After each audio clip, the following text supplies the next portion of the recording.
الشهور عند الله 12 شهرا في كتاب الله 12 شهرا في كتاب الله يوم خلق السماوات والأرض منها 4 حرم نحمده ونصلي على رسوله الكريم اما بعد فاعوذ باللہ من الشیطان الرجیم بسم اللہ الرحمن الرحیم رب اشرح لی صدری ویسر لی امری واحلل عقدۃ من لسانی یفقہوا قولی۔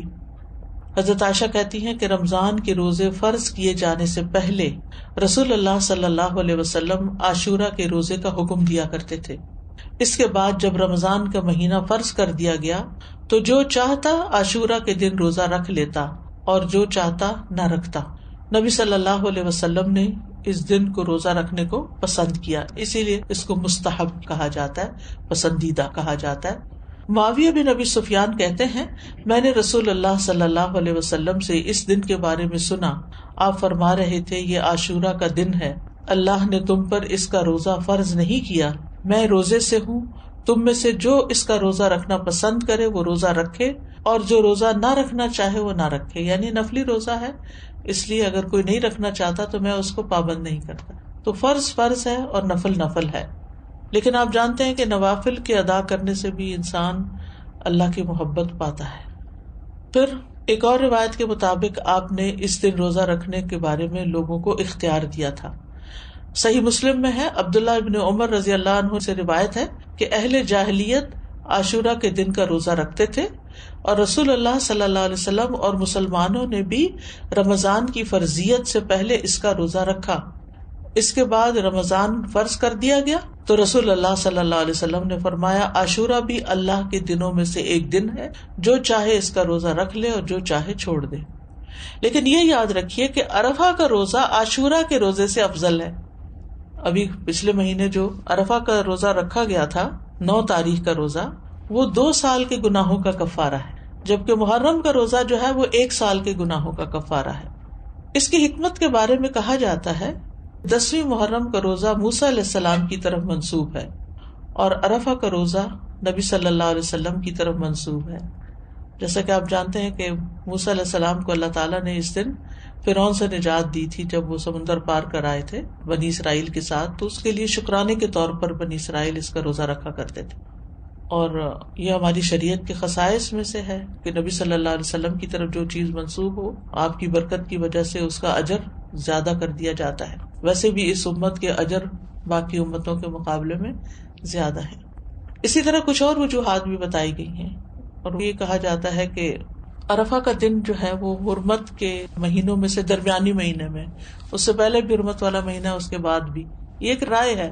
ایک قول یہ ہے کہ 10ویں محرم کو اللہ نے موسیٰ علیہ السلام پر اپنی نعمت کو مکمل کیا، انہیں ان کے دشمن سے نجات دی، اور عرفہ کے دن اللہ نے اپنے رسول محمد صلی اللہ علیہ وسلم پر رسالت مکمل کر کے ان پہ انعام فرمایا۔ الیوم اکملت لکم دینکم واتممت علیکم نعمتی ورضیت لکم الاسلام دینا۔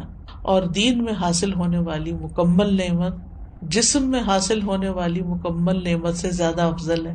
یعنی بنی اسرائیل کو نعمت ملی تھی جسمانی آزادی کی، جو فرعون نے ان کو غلام بنا رکھا تھا، اور محمد صلی اللہ علیہ وسلم کی امت کو کامل دین ملا اس دن۔ تو دین جو ہے وہ جسم سے افضل ہے۔ دینی نعمتیں، روحانی نعمتیں جسمانی نعمتوں سے افضل ہوتی ہیں، لیکن ہم عام طور پر جسمانی نعمتوں کے حصول کے لیے زیادہ کوشش بھی کرتے ہیں اور زیادہ ایکسپرٹیز حاصل کرتے ہیں۔ پھر اسی طرح اس مہینے کے روزے ہوں یا عرفہ کا روزہ ہو یا رمضان کا روزہ ہو، روزوں کے اپنے جسمانی اور نفسیاتی فوائد ہیں اور بعض اوقات انسان کی عقل سے باہر ہے۔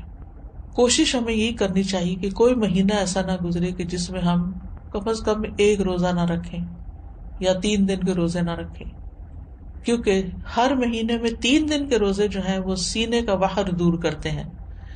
عمرو بن شرحبیل سے سنن نسائی کی روایت ہے، نبی صلی اللہ علیہ وسلم سے کہا گیا کہ ایک آدمی ہمیشہ روزے رکھتا ہے، آپ نے فرمایا کاش وہ کبھی کھانا نہ کھاتا اور مر جاتا، یعنی پسند نہیں کیا نا آپ نے اس بات کو۔ لوگوں نے عرض کیا 2/3 دنوں کے روزے کیسے ہیں؟ 2/3 یعنی ایک مہینے کا 2/3. آپ نے فرمایا یہ بھی بہت زیادہ ہے. انہوں نے کہا نصف دنوں کے.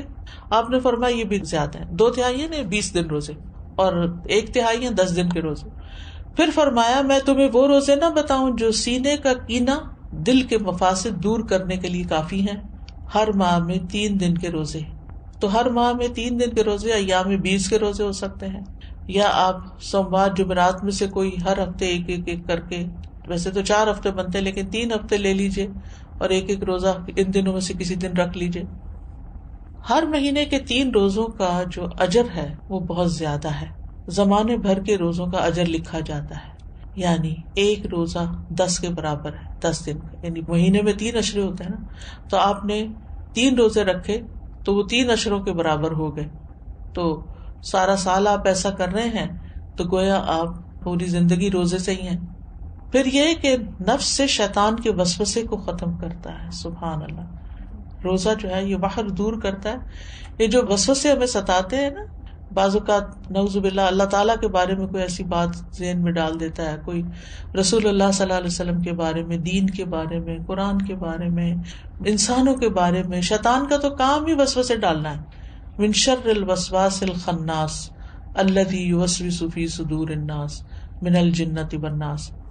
تو روزہ رکھنے سے شیطان کے وسوسوں سے نجات ملتی ہے. شیطان جسم میں خون کی طرح دوڑتا ہے, تو جب ہم زیادہ پیتے ہیں, ہماری سرکولیشن زیادہ ہوتی ہے تو اس کی بھی ایکٹیویٹی زیادہ ہوتی ہے. اور جب ہم روزہ رکھتے ہیں تو وہ رگیں تنگ ہوتی ہیں اور شیطان کو تنگی ہوتی ہے, تو وہ اپنا کام بہتر طور پہ نہیں کر سکتا. پھر اسی طرح یہ بھی آتا ہے کہ یہ روزے دار کے دل کو کینے, بغض سے اور عداوت سے پاک کر دیتے ہیں. بعض اوقات انسان اپنے آپ سے ہی پریشان اور تنگ ہوتا ہے کہ کچھ لوگوں کے بارے میں اس کے دل میں جو غصہ یا غضب ہوتا ہے وہ نکلتا نہیں. اسی ہفتے ہم نے سورۃ محمد میں اللہ یخرج اللہ اضغانکم, ضغن کی بات پڑھی اور ضغن کی تعریف بھی پڑھی کہ ایسی نفرت جو انسان دل سے نہ نکال سکے, یعنی وہ دل کے اندر رہے. کسی انسان نے کبھی زندگی میں آپ سے کوئی زیادتی کر لی, انسان ہونے کے ناطے زیادہ ہی زیادتی کر لی, اب وہ آپ کو کبھی بھولتی نہیں, اور آپ بار بار اپنے آپ کو یہ یاد دلاتے ہیں میں تو اس کو کبھی بھول نہیں سکتی, اس کو میں نہیں بھول سکتی, یہ تو میرے حافظے سے جاتا ہی نہیں. اچھا پھر کیا ہوتا ہے, بیٹھے بیٹھے بھی اگر آپ کو وہ دکھ یاد آئے تو آپ رونا شروع کر دیتے ہیں اور آپ پریشان ہوتے ہیں. تو ایسے سارے بوجھ اتار دینے چاہیے دل سے, یعنی بجائے اس کے کہ انسان ان کو پالے اور غمگین رہے اور پریشان رہے, ہلکا پھلکا رہے. لیکن یہ اتنا آسان نہیں ہے. اس میں ایک تو یہ ہے کہ انسان اپنے آپ کو پازیٹیو اسٹروکس دے کہ میں نے معاف کر دیا, میں معاف کر دوں گی, میں اپنے دل سے نکال دوں گی, مجھے اس سے کچھ لینا دینا نہیں, مجھے اس کا بدلہ نہیں لینا, میں اس کو معاف کر رہی ہوں, اللہ مجھے معاف کر دے, میں اپنے دل سے نکال رہی ہوں. یعنی باقاعدہ پھر وہ امیج بنتے ہیں کہ نکال دیا نکال دیا نکال دیا. اور اس میں روزے آپ کو مدد دیں گے کہ آپ ان مصیبتوں سے باہر نکلیں. پھر یہ روزے دل کو نرم کرتے ہیں, سختی ختم کرتے ہیں, پریشانی اور کدورت کو دور کرتے ہیں, سینے کو خوشی سے بھر دیتے ہیں. یعنی انسان کے جسم کے اندر کچھ ہارمونز ایسے پروڈیوس ہوتے ہیں کہ جو اس کی تکلیف کو دور کرتے ہیں, نہ صرف جسمانی بلکہ اس کے ساتھ ساتھ پریشانی بھی دور ہوتی ہے. دل کے غم اور رنجیدہ ہونے کا مؤثر علاج ہے. یعنی جس کا دل اکثر غمگین رہتا ہو, اٹھتے بیٹھتے کبھی کسی کی یاد ستائے, کبھی کسی کا رویہ ستائے, تو اس کو یہ پریکٹس شروع کرنی چاہیے, یعنی روزے رکھنے چاہیے. اب تو بہت سی اس پہ تحقیقات بھی ہو چکی ہیں کہ بہت سے جسمانی امراض کے لیے, فزیکل ایلمنٹس کے علاج کے لیے روزے جو ہیں یہ بہت فائدہ دیتے ہیں. خاص طور پر 3 روزے مہینے کے جو ہیں سینے کا وحر دور کرتے ہیں. وسوسہ, کینہ, عداوت, غصہ, کڑنا, جلنا, دل کی سختی, کدورت, یہ ساری چیزیں رفع دفع ہو جاتی ہیں ان روزوں کی برکت سے. امام سیوطی جو ہیں وہ نسائی کی شرح میں وحر الصدر جو ہے اس کے بارے میں کہتے ہیں کہ النہایہ ایک لغت کی کتاب ہے, اس کے مصنف کہتے ہیں یعنی یہ کینے اور وسوسے سے باہر ہوتا ہے. ایک قول ہے یہ کینہ اور غصہ ہوتا ہے, ایک قول ہے کہ اس سے مراد عداوت ہے, ایک قول ہے اس سے مراد شدید ترین غصہ ہے. سندھی کہتے ہیں یہ روزے ان کیفیات کو ختم کر دیتے ہیں, یعنی وسوسوں وغیرہ کو ختم کر دیتے ہیں, کدورتوں اور سختیوں کو ختم کر دیتے ہیں. لیکن روزہ اللہ کی خوشنودی کے لیے رکھنا چاہیے, اس نیت سے نہیں رکھنا چاہیے کہ میرے سینے کا کینہ دور ہو جائے. یہ یاد رکھیے, عبادت ساری کی ساری اللہ کی رضا کے لیے ہونی چاہیے. ثواب حاصل کرنے کی نیت سے ہونی چاہیے. یعنی جو روزہ رکھنا چاہتا ہے اس کے لیے ضروری ہے کہ وہ خالص اللہ کی رضا اور ثواب طلب کرنے کی نیت سے روزہ رکھے.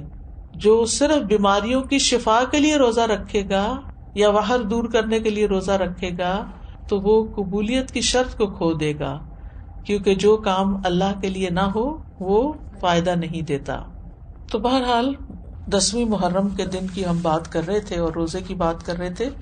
تو 10ویں محرم کا دن جو ہے ہر دور کے مسلمانوں کے درمیان ایک تعلق بھی قائم کرتا ہے. صحابہ نے رکھا، پھر تابعین نے، پھر تبع تابعین نے، پھر امت کے باقی نیک لوگوں نے، پھر آج ہم بھی رکھ رہے ہیں. تو ہم سب کا ایک کنیکشن ہو جاتا ہے، نیکی کے کام میں ایک تعلق ہو جاتا ہے، اور ہمارا جو ایک ایمانی بھائی چارہ ہے اس کو وہ عملاً ثابت کرتا ہے. والمؤمنون والمؤمنات بعضهم اولیاء بعض، مومن مرد اور عورتیں ان کے بعض کے دوست ہیں. اور یہ دوستی صرف اپنے زمانے کے لوگوں کے لیے نہیں بلکہ پیچھے سے چلی آ رہی. اور 10ویں محرم کا دن شکر ادا کرنے اور مصیبتوں میں اللہ سے مدد طلب کرنے کا دن ہے. اس دن موسیٰ علیہ السلام سے ان کی قوم نے کہا انا لمدرکون، سورۃ الشعراء کی آیت نمبر 61 ہے. تو موسیٰ علیہ السلام نے جواب دیا کلا ان معی ربی سیہدین، ہرگز نہیں، بے شک میرے ساتھ میرا رب ہے، وہ مجھے ضرور راستہ بتائے گا، وہ میری مدد کرے گا. تو بہرحال جب قوم پار ہو گئی تو پھر موسیٰ علیہ السلام نے شکرانے کے روزے کے لیے کہا. جاہلیت میں لوگ اس دن کی تعظیم کرتے تھے اور اس دن کعبے کا غلاف پہناتے تھے. یعنی یہ دن انہوں نے کعبے پر غلاف پہنانے کے لیے خاص کیا ہوا تھا. حضرت عائشہ کہتی ہیں کہ لوگ رمضان کے روزے فرض ہونے سے پہلے عاشورہ کا روزہ رکھتے اور اس روز کعبہ کو غلاف پہنایا جاتا تھا. تو بہرحال 10ویں محرم کا روزہ تعظیمی اور شکرانے کا روزہ ہے، اور یہ ایک یاد دہانی ہے کہ کس طرح اللہ تعالیٰ نے موسیٰ علیہ السلام کو نجات دی اور ان کے دشمنوں کو ہلاک کیا.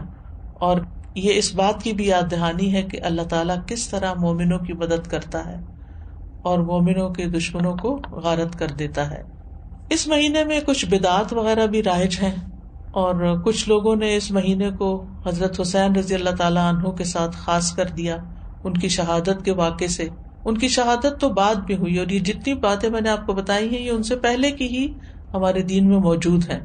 تو ہمیں یہ دیکھنا چاہیے کہ شہادت جو ہے وہ حضرت عمر کی بھی ہوئی ہے، حضرت عثمان کی بھی ہوئی ہے، حضرت علی کی بھی ہوئی ہے، حضرت حسین رضی اللہ عنہ کی بھی ہوئی ہے، ان کے گھر والوں کی بھی ہوئی ہے، اور بھی امت میں بہت سے لوگوں کی ہوئی.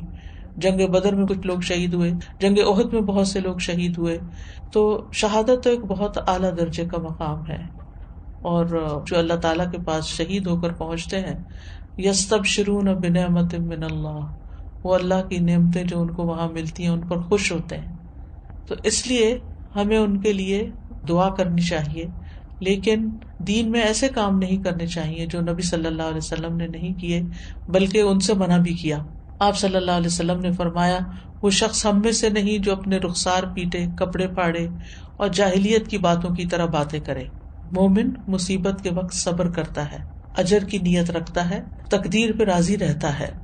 تو اس دن کو نہ ہی جشن کا دن بنانا چاہیے اور نہ ہی غم کا دن بنا لینا چاہیے، بلکہ وہ کرنا چاہیے جس کی ہمیں قرآن و سنت سے تعلیم ملتی ہے. بس دعا ہے کہ اللہ تعالی ہمیں روزے رکھنے کی توفیق عطا فرما دے، کیونکہ واقعی یہ ایک بڑا جہاد ہے نفس سے، اور خاص طور پر جب انسان بیمار ہو جاتا ہے تو اس صورت میں اور بھی مشکل ہو جاتا ہے، اور جو جو عمر بڑھتی جاتی ہے. لیکن اگر عادت پڑ جائے تو پھر انسان کے لیے آسان ہو جاتا ہے. تو صحت کو بیماری سے پہلے غنیمت جانے اور اس میں اچھی عادتیں اپنائیں، دینی اعتبار سے بھی سستی نہ کریں کہ انسان اور کاموں میں لگا رہے اور نمازوں کی پرواہ نہ کرے یا عبادات سے غافل رہے اور صرف دنیا کے پیچھے بھاگتا رہے. نہیں، عام دنوں میں، صحت کے دنوں میں انسان پابندی کرے تاکہ اس کا اجر محفوظ ہو جائے. کیونکہ اگر کوئی زندہ رہتا ہے تو بڑھاپا تو آنا ہی آنا ہے، اور بڑھاپے کی کمزوریاں بھی لاحق ہونی ہے. یہ الگ بات ہے کہ کچھ لوگوں کو اللہ سبحانہ وتعالیٰ ایسی توفیق دیتا ہے کہ وہ بڑھاپے میں بھی اپنی عبادت جاری رکھتے ہیں، بلکہ وہ جوانی سے بھی زیادہ اس میں عبادت کرتے ہیں کہ اب فرصت ہو گئی، فراغت ہو گئی، اور یہ اللہ ہی کی توفیق سے ہوتا ہے. تو عام دنوں میں جو کی جانے والی عبادت ہے اس کو انسان شوق سے کرے، پابندی کے ساتھ کرے، چھوٹی چھوٹی باتوں پر ان چیزوں کو چھوڑ نہ دے. عاشورہ کا روزہ پہلے فرض تھا، بعد میں اس کی فرضیت منسوخ ہو گئی تھی، مستحب ہو گیا تھا۔ وآخر دعوانا ان الحمد للہ رب العالمین، سبحانک اللہم وبحمدک، اشہد ان لا الہ الا انت، استغفرک واتوب الیک۔ السلام علیکم ورحمۃ اللہ وبرکاتہ۔ اللہ اکبر وللہ الحمد، اللہ اکبر اللہ اکبر اللہ اکبر۔